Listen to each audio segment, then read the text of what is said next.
সরকারকে মেলাইন করা, ছাত্র জনতার আন্দোলনকে একেবারে নস্যাৎ করে দেওয়ার আরেকটি চক্রান্ত।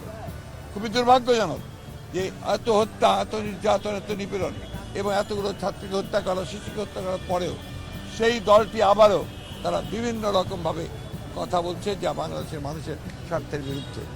আমরা মনে করি যে এই সরকারের এই বিষয়ে পদক্ষেপ নেওয়া দরকার। আমরা মনে করি যে সরকারের অবশ্যই সকল রাজনৈতিক দলের সঙ্গে কথা বলবেন, কিন্তু কোনো হত্যাকারীর সঙ্গে নয়। যারা ছাত্রদের হত্যা করেছে, যারা শিশুদের হত্যা করেছে, যারা রাজনৈতিক নেতাদেরকে হত্যা করেছে, তাদের বিরুদ্ধে জনগণ আছে এবং এই ব্যাপারে তাদেরকে সর্বাত্মক কোনো ব্যবস্থা নিতে গেলে সরকারকে আমরা অবশ্যই সহযোগিতা করব। Thank you.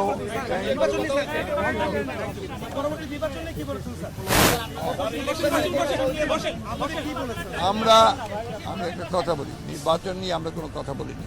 কারণ আমরা বলেছি যে, আগেও বলেছি, আপনাদেরকে জানেন যে এটা একটা নির্দিষ্ট সময় লাগবেই এই আপনার যে নির্বাচনের জন্য উপযুক্ত পরিবেশ তৈরি করতে।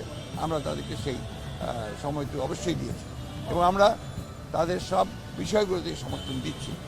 আমরা একটা কথা খুব পরিষ্কার করে বলেছি যে বর্তমানে দেশে যে অস্থিরতা সৃষ্টি করা হচ্ছে, চেষ্টা করা হচ্ছে, যে বিশৃঙ্খলা সৃষ্টি করা হচ্ছে এবং সাম্প্রদায়িকতার যে ধোঁয়া তোলা হচ্ছে, এগুলোতে জনগণ যেন বিভ্রান্ত না হয় এবং জনগণ যেন ঠিক পূর্বের মতোই সেই সাম্প্রদায়িক সম্প্রীতিকে অক্ষুণ্ণ রেখে, জনগণ নিরাপত্তাকে অক্ষুণ্ণ রেখে তারা যেন এই সরকারকে সহায়তা করে। আমরাও পুরোপুরিভাবে তাদেরকে সেইভাবে সহায়তা করে যাব। সরকার তো কাজ করছে, আমরা তো সেটা আশ্বস্ত। ধন্যবাদ।